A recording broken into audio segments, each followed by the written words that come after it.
तो आज सबसे पहले तो मैं जितने भी हमारे शहर के सम्मानित पत्रकार बंधु, गणमान्य पत्रकार बंधु जो पहुंचे, उन सबका मैं अपनी संस्था की तरफ से, अपने पैनल की तरफ से मैं सबका हार्दिक स्वागत करता हूं। आज का जो विषय जिसके लिए हमने ये प्रेस वार्ता बुलाई है और थोड़ी अर्जेंट बेसिस पर बुलाई थी हमने, ये पिछले जब से हम समाज का काम करना हमने शुरू किया तो एक ट्रेंड हम लोग इस शहर में देखते हैं कि चाहे कोई आरटीआई एक्टिविस्ट हो या कोई समाज सेवी संस्था हो या कोई पत्रकार हो, मैं कहना चाहूँगा कि कृपया फ़ोन साइलेंट कर लीजिए।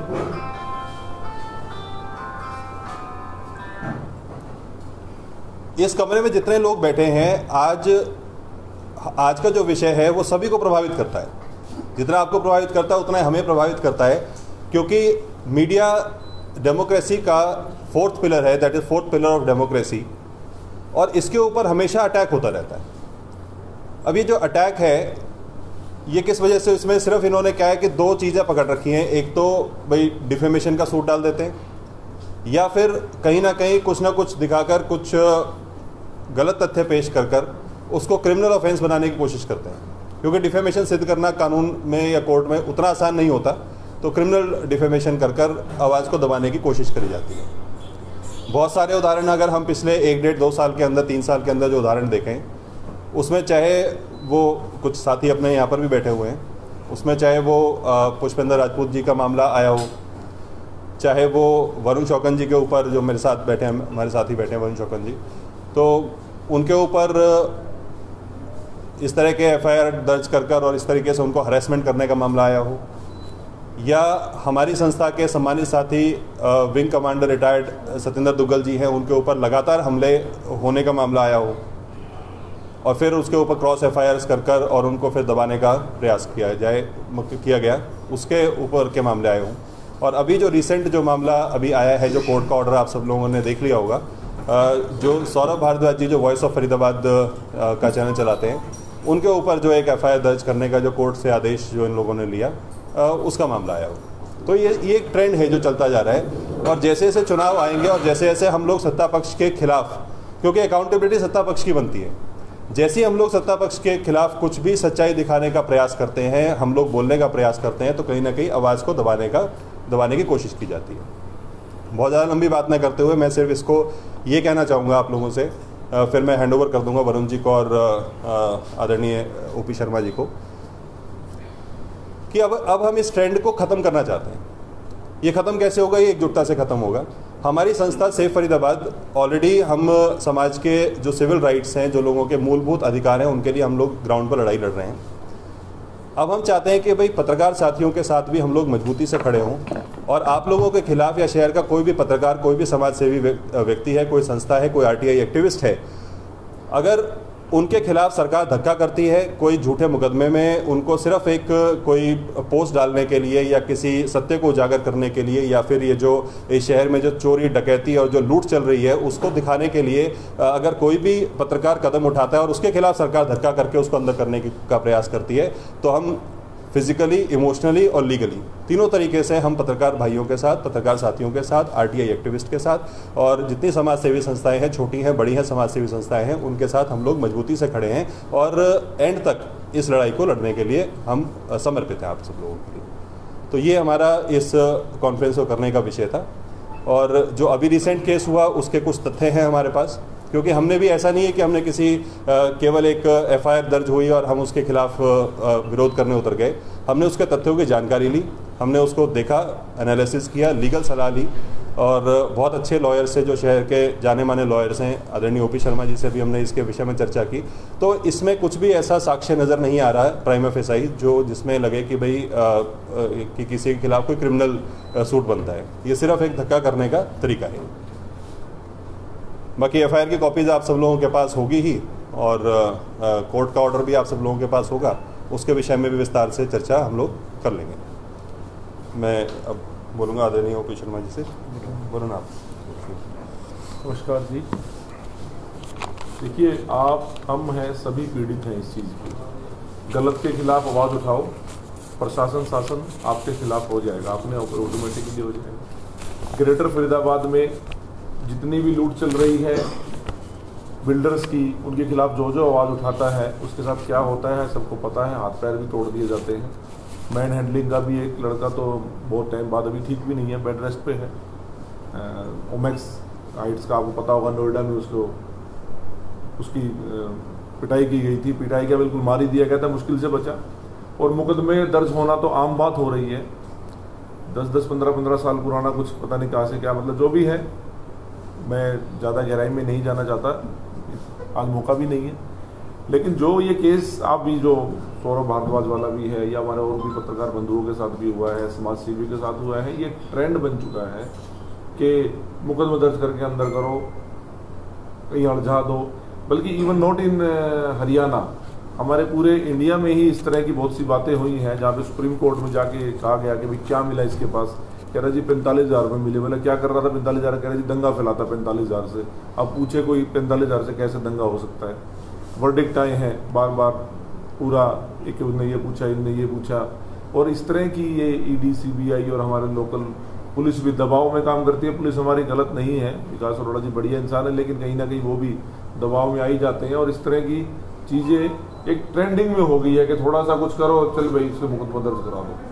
घेरने का एक तरीका है, डिमोलराइज करने का एक तरीका है, हौसला तोड़ने का एक तरीका है, परिवार को मोलेस्ट करने का एक तरीका है। तो इस सब के खिलाफ हम एकजुट होना चाहते हैं और आप सब बंधुओं का हम साथ चाहते हैं। ये हमारा मेन औचित्य है कि जिससे भ्रष्टाचार को लगाम लगाई जा सके, अनीति को लगाम लगाई जा सके और डिजर्विंग पर्सन आगे आ सके। ये भी एक चीज़ है, हर चीज़ में आ जाता है, भ्रष्टाचार में हर चीज़ में आ जाता है। तो इसीलिए हम, और आज हमारे सौरभ भाई के साथ जो हुआ है, ये पहले भी हो चुका है, हमारे साथ भी ऐसा हुआ है। तो आज सौरभ के साथ हुआ, कल किसी और के साथ भी हो सकता है। और आपका तो काम है गलत को दिखाना, आपने कुछ किया और ये सब आम बात हो रही है। इस ट्रेंड को हमें तोड़ना है बेसिकली। ओपी शर्मा जी, आप सबका पहले बहुत बहुत स्वागत और आभार।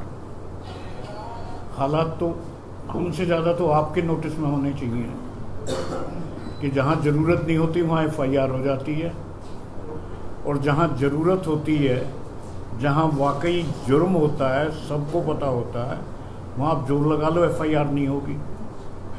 एक उदाहरण मैं अपना पर्सनल देना चाहता हूँ। मुझे लगभग सभी जानते हैं, और वैसे तो वकील होना ही काफ़ी होता है इसके लिए। लोगों की ज़मीन, जैसे मेरी ज़मीन या आपकी ज़मीन मैंने बेच दी, कब्ज़ा दे दिया दूसरे को, तो इस सरकार की नज़र में, पुलिस की नज़र में ये कोई जुर्म ही नहीं है। ऐसे एग्जाम्पल्स और ऐसी संस्थाओं के जो जहाँ जिसका नाम लेते ही सर नतमस्तक होगा, जहाँ सुभाष चंद्र बोस, आज़ाद, भगत सिंह जैसे लोगों ने शरण ली। आप में से कुछ साथी जानते भी होंगे, गुरुकुल की बात कर रहा हूँ। लूट खसोट मचाई हुई है, लिख लिख के देते हैं, कोई कार्रवाई नहीं है। कमिश्नर आए ढिल्लों के, जी पुलिस कमिश्नर साहब बहुत अच्छे हैं। मैं कहा मुझे ये बताओ, इसमें कोई जुर्म बनता है नहीं बनता है? कि जुर्म तो बनता है जी, जो आपने सेक्शन नहीं लिखे हैं उसमें बंद नहीं बनता। मैं कहा जो जिनमें आप उचित समझो उनमें बना दो, मुझे कोई परेशानी नहीं है। तो अब तक नहीं हो रहा। मैं कहा ऐसी ये क्या बात है? मैं पूछ रहा था कि ऐसी क्या बात है कि मैंने डिप्टी कमिश्नर के खिलाफ चोरी का मुकदमा दर्ज कराया हुआ है, जो शायद रेयरेस्ट ऑफ रेयर एग्जाम्पल ही होगा, क्योंकि डिस्ट्रिक्ट मजिस्ट्रेट है, उसके अंडर है सारे थाने। केसेस होते हैं डिप्टी कमिश्नर के अगेंस्ट, कोई कमीशन ने ऑर्डर किया, डायरेक्शन दी, या स्टेट गवर्नमेंट कराए, या ऐसी बात हो तब होते हैं। लेकिन यहाँ एक साधारण से आदमी के खिलाफ नहीं करा पा रहे हैं। दूसरी तरफ आप सरकार के खिलाफ आवाज़ उठाओ, आपके अगेंस्ट हो जाएंगे। सरकार बहुत बड़ी चीज़ है, आप उसके चमचे के खिलाफ आवाज़ उठा दो, केस दर्ज हो जाएगा। वो किसी को भी पीट के आ जाए, उसके खिलाफ केस नहीं दर्ज होगा। जैसे इन्होंने बताया सत्येंद्र दुग्गल, तो वो हमारे यहाँ वकील हैं, क्योंकि उन्होंने किसी पॉलिटिशियन के चमचे के खिलाफ, उसकी के गैर कानूनी ये चला रहा है डिस्पेंसरी या हॉस्पिटल, रेड करा दी, पकड़वा दिया। तो पहले एक बार अटेम्प्ट हुआ, कोई बात नहीं, फिर दोबारा एविडेंस की डेट में आके उसके साथ वकील के साथ मारपीट हुई, तो हमारे संज्ञान में बात आई, मैंने कहा अब नहीं होगी आगे। तो हमने जो खैर वो कार्रवाई तो होती है, करी जो कुछ करनी थी। लेकिन हालात यहाँ खड़े हैं, अदालतें, मैं ऑन रिकॉर्ड कह रहा हूँ, ये सब रिकॉर्ड हो रही है मेरी बात, अदालतें भ्रष्टाचार में डूबी हुई हैं। इनएफिशिएंट जज बैठे हैं जिनको पता नहीं कानून का, वो फैसला करने के लिए बिठाए हुए हैं। इससे तो अच्छा हो जैसे पुराने एक राजा होते थे, महाराज नाम भूल गया मैं, शायद अभी ध्यान आ जाए, तो आधी फाइल एक तरफ आधी फाइल एक तरफ और डांसर उनकी डिसाइड कर देती थी, वो डिग्री और वो डिसमिस। ऐसे कर दें तो ये भी शायद बेटर होगा, उसमें किसी को न्याय मिल सकता है। न्याय व्यवस्था सरकार का और पुलिस का आप देख ही रहे हैं। कानून के बारे में 3 ही लिम्स होते हैं गवर्नमेंट के, लेजिस्लेचर, एग्जीक्यूटिव और जुडिशरी। जुडिशरी का हाल मैंने बता दिया, और सरकार और पुलिस का आप में से बहुत से भुक्तभोगी हैं, उन्होंने देखा होगा। लेजिस्लेचर का रोज सुनते हैं कि पार्लियामेंट नहीं चलने दी। पार्लियामेंट नहीं चलेगी, कानून कैसे बनेंगे? कभी किसानों के ऊपर हो रही है, कभी पेगासस के ऊपर हो रही है, कभी किसी चीज के ऊपर, महंगाई के ऊपर, कभी रोजगार ना होने के ऊपर। 9 मिनट में यदि एक कानून पास हो जाएगा, 9 मिनट में तो मेरा ख्याल है कानून को पढ़ भी नहीं सकते, डिस्कशन कैसे होगी उस पर। ऐसे 20 कानून पास कर दिए जिन पे 9 या 15 मिनट, कुछ पे मैक्सिमम 15 मिनट, 7-8 ऐसे थे जो 8 मिनट में तो पास कर दिए। लेजिस्लेचर क्या रह गया? मतलब तीनों लिम्स जो हैं गवर्नमेंट के, उनका आज ये हाल है। चौथा, 4th कॉलम की तरफ निगाह है, पता नहीं, मुझे समझ नहीं आ रहा। आप सब मेरे सामने बैठे हैं, थोड़ा सा उठाएं तो इसको रोक सकते हैं। दुनिया की और कोई ताकत नहीं रोक सकती, मैं एक चैलेंज से कह रहा हूं, सिर्फ आप लोग हैं जो इसको रोक सकते हैं। नहीं रोकेंगे तो फिर 5th कॉलम हावी हो जाएगा, गारंटी से। हो चुका है, हो नहीं जाएगा, हो चुका है। सन 93 में सुप्रीम कोर्ट ने कमेटी कॉन्स्टिट्यूट की थी जिसमें NN वोहरा होते थे, होम सेक्रेटरी, ज्वाइंट सेक्रेटरी लिए होम के, रॉ का चेयरमैन, CVC का चेयरमैन, CBI का डायरेक्टर। रिपोर्ट उन्होंने ये दी कि भाई ये जो आपका सरकारी अमला है, ये तो माफिया ने इररिलेवेंस में पुश कर दिया, खत्म कर दिया, वो तो माफिया रूल कर रहा है। सुप्रीम कोर्ट में रिपोर्ट गई थी, तो उन्होंने डायरेक्शन इश्यू की। लेकिन 93 के बाद तो पानी सर से इतना ऊपर गुजर गया जिसकी कोई हद नहीं, अब तो कोई सुनवाई लगती नहीं। पहले भाई पुष्पेंद्र जी जेल में हमारी मुलाकात हुई थी आपके साथ, और बहुत से लोग थे, और अब सौरभ के खिलाफ कुछ भी है। मैं सूरज भाई एक बात बताना चाहूंगा इस बारे में, स्पेशली आपको बता रहा हूं। श्री भारद्वाज मीडिया के नाम से है, जिनके बहुत अखबार और इलेक्ट्रॉनिक मीडिया चलते हैं। स्टिंग ऑपरेशन किया, MP और MLAs को रिश्वत लेते हुए रंगे हाथों दिखाया। पुलिस ने उनके ऊपर केस कर दिया, पत्रकारों के ऊपर। वो हाई कोर्ट में दिल्ली में गए, पता नहीं समझ नहीं आई। हाई कोर्ट उन दिनों, पुरानी बात बता रहा हूँ, उस वक्त ये बात थी। आज तो वो कहते नहीं ये कैसे, मुझे शेर मैंने कभी अपने उसमें भी डाल देता हूँ, वो याद आ रहा है कि एक शख्स कर रहा है अभी तक वफा का जिक्र, उस जमा दराज का मुंह न चले कोई। तो अब होता तो ये हाल होता। हाई कोर्ट ने कहा ये क्या वाहियाती है, जो देख रहे हो स्टिंग, पैसे ले रहे हैं, रिश्वत ले रहे हैं, उनके खिलाफ कुछ नहीं कर रहे, पत्रकारों को पकड़ लाए आप। तो बहुत सी बातें होती हैं ऐसी, लेकिन इसके खिलाफ यदि आज खड़े नहीं हुए हम, पर्सनली बहुत सी दिक्कतें रहती हैं। मैं गलत हो सकता हूं, मेरे साथ गलती हो गई, लेकिन क्या है कि सबको टारगेट किया जा रहा है। एक एक को करके ऐसे टारगेट करेंगे, किसी को छोड़ेगी नहीं सरकार, और छोड़ने को मुझे लगता है नहीं कोई बचा भी नहीं है। मुझे थोड़ा सा लगता था ममता दीदी का, वो भी कह रहे हैं नहीं प्रधानमंत्री का हाथ नहीं है इसमें किसी का। इतनी स्ट्रांग लेडी मैं उन्हें मानता था जिसकी कोई हद नहीं। उनका आप सबने पढ़ा होगा, कह रहे नहीं इसमें प्रधानमंत्री का हाथ नहीं है। क्या रहेगा जब इस स्टेचर के आदमी इतने डर की वजह से इस लेवल पे आ जाएंगे। तो बहरहाल जो भी हो, टाइम ये है कि यदि हम मिलजुल के इस वक्त नहीं खड़े हुए तो मैं यहाँ आपके माध्यम से सरकार को पहुँचाना चाहता हूँ बात कि गुंडागर्दी ख़त्म कर दे। अपने जो उनके चहेते हैं सरकार में बहुत सी जगह खाने खिलाने की खिलाते रहे, लेकिन पत्रकारों पे, समाज सेवियों पे और जो लोग भी सरकार के खिलाफ आवाज़ उठाते हैं, एक तरफ तो वो उनका तशद्दुद, उन पे दमन बंद कर दें, दूसरी तरफ आप देखेंगे जो उनके गुंडे पले होते हैं, रोड रेज ये वो अक्सर सुनने को मिल जाता है, पकड़ के मारा, पैसे लिए, लेके चले गए। पुलिस में दरखास्त दी, कुछ कार्रवाई नहीं हो रही, तो वो भी शुरू कर दें। वरना यदि थोड़ी सी अवेकनिंग आ गई लोगों में तो सरकार को भी बहुत दिक्कत हो जाएगी।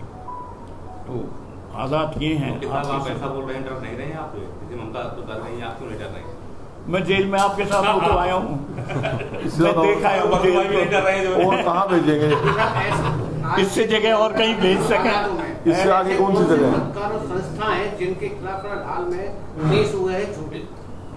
देखिए अभी फिलहाल जो एकदम इमीडिएट केस है वो वॉइस ऑफ फरीदाबाद के पत्रकार सौरभ भारद्वाज जी पर हुआ, उससे पहले पुष्पेंद्र जी पर हुआ, उससे पहले आरटीआई एक्टिविस्ट वरुण शौकन जी हैं हमारे साथ हैं, इनके ऊपर हुआ, और भी तमाम बहुत सारे, एक जिनका नाम ले रहे थे विश्वजीत जी नाम है उनका, जो नोएडा में, ग्रेटर नोएडा में जिनकी मार पिटाई की, तो उनके साथ हुआ, उनको वहाँ जाकर मारा क्योंकि वो सोसाइटीज़ के खिलाफ एक वो कर रहे थे।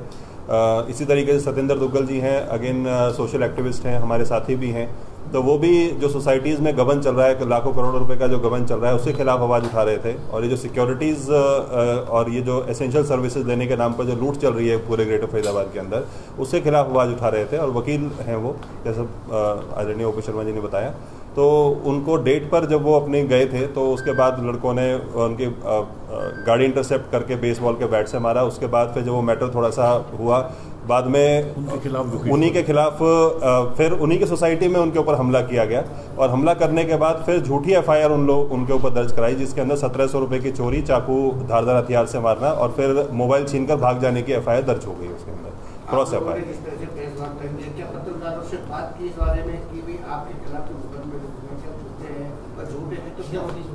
देखिए हमने पत्रकारों से बातचीत हमारी लगातार होती रहती है, क्योंकि हम एक ही फील्ड में काम करते हैं, समाजसेवी संस्था में पत्रकार, उतना ही फ़र्क है, बस आप लोग उसको आवाज़ बन के दिखाते हैं, हम लोग उन इश्यूज़ को उठाते हैं। फ़र्क हेयरलाइन डिफरेंस है, काम सब दोनों का एक ही, अगर निष्पक्षता से किया जाए तो दोनों के। यूनियन ने आपसे बात की है? पत्रकारों की 7 यूनियन तो बड़ी है, 3-4 पोर्टल्स भी यूनियन है, किसी ने कहा आपको किस चीज़ के लिए जी? कि भाई पत्रकारों की आवाज़ उठाओ?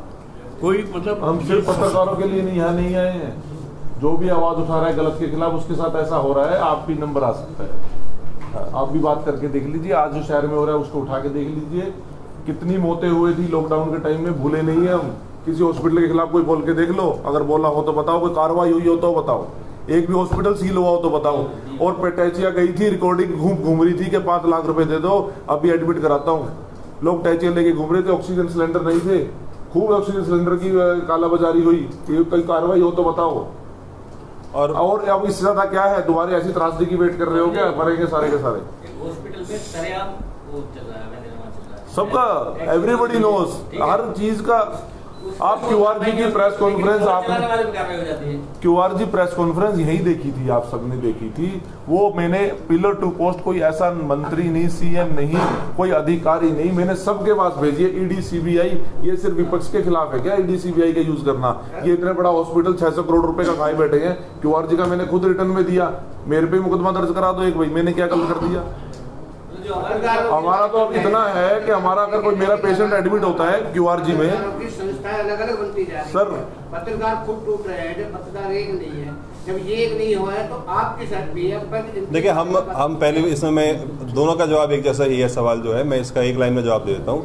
हम जो मदद की जो बात कर रहे हैं हम, जो संस्थागत आप लोगों के साथ सपोर्ट की जो बात कर रहे हैं, वो हम इंडिविजुअल पत्रकार को जो दबाया जाता है, जो उनके अगर ये यूनियंस जो बनी हुई हैं, हम यूनियनबाजी में नहीं है बिल्कुल भी, और यूनियंस अगर सशक्त हों और ये पत्रकारों का ध्यान रखें तो शायद ये केसेस ना आए, या हमसे पहले शायद उन लोगों को इस चीज़ के ऊपर आगे आना चाहिए था। कहीं ना कहीं कुछ ना कुछ कमी शायद रह रही है, या हो सकता है कि आगे का ध्यान वो करना चाहेंगे उसमें, तो तब वो करेंगे तो हम उनका भी समर्थन अगर करते हैं। भगत सिंह जी जाति पात में यूनियन में फंस जाते तो देश आजाद नहीं होता। एक मिनट, सूरज भाई अपने पूरे उद्गार निकालने का वो हाँ मौका मेरे पास बहुत ही पहली बात तो उद्गार है। नहीं, आप देखो बहुत उद्गार उससे होता है जो व्यक्ति विशेष के लिए अगर आपके रखता है। आपने प्रेस वार्ता करी है, भरत भाई का मैसेज आया, बहुत बहुत धन्यवाद।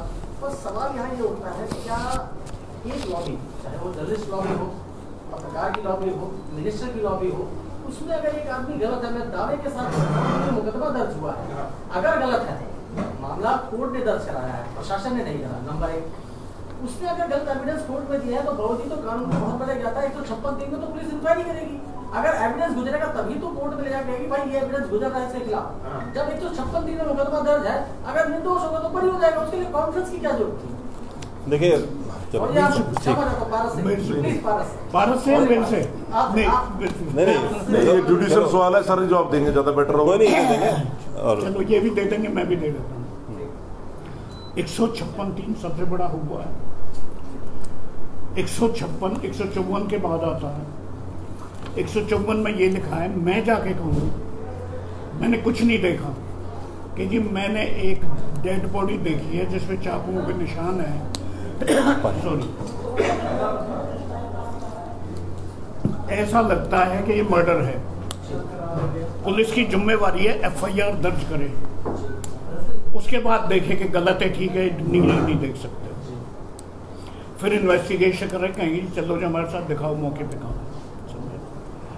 दूसरे वो नहीं करते तो उसके लिए आगे प्रोविजन है कि उसके आगे लिख के भेजें हायर अथॉरिटीज को कि भाई ये जो है, तो मैंने FIR में मुझे नहीं नजर आया।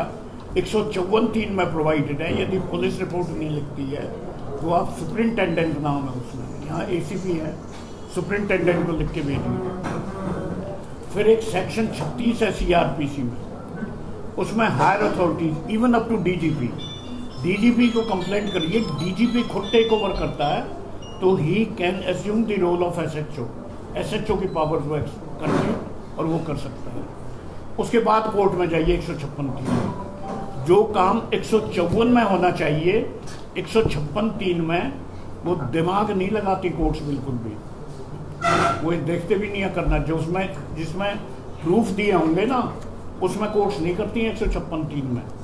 जहाँ कोई इन्फ्लुएंशियल आदमी का आ जाए मैटर, वहाँ हो जाता है 156(3) में। क्योंकि ये मैं नहीं कह रहा हूँ, ये सुप्रीम कोर्ट ने जज ने कहा है कि भाई लोग वाग कोर्ट्स में आने पे पछताते हैं कि हम यहाँ आए क्यों। सिर्फ कुछ कॉरपोरेट हाउसेज हैं जो यहाँ आते हैं कि अपना चांस लेने के भाई हम यहाँ देख लें। जुडिशियल फेल्योर है, वो तो जुडिशियल फेल्योर है, वो मैं पहले कह चुका हूँ। अब मैं यहाँ जो कह रहा था, शुरू की बात जो मैं बताऊँ, जो आपने उठाई बात, ये जो है होगा वो ठीक हो जाएगा। ये टीवी चैनल्स पे मैं भी रोज सुनता हूँ कि जी उन्हें क्या डर है, कानूनन ठीक होंगे तो बरी हो जाएंगे। अरे भाई तुम अपने को भी तो ऐसे प्रेस करो, तुम भी कानूनन ठीक हो बरी हो जाओगे। तुम्हारे सामने दुनिया भर के गिनवाए हुए उन्हें केस, उन पे कानून कहाँ से हो जाता है, उन पे FIR कहाँ चला जाती है, ED कहाँ चल जाती है। 1 मिनट 2 मिनट में ज़्यादा टाइम नहीं लूँगा, फौरन जवाब दूंगा आपका। वो वहाँ कहाँ चला जाती है, वो भी तो जाए ना, वो भी कोर्ट में जाए, उनसे कहेंगे FIR दर्ज करो। इन्होंने FIR दर्ज की है, ED छोड़ते हैं। दूसरे मैं इसलिए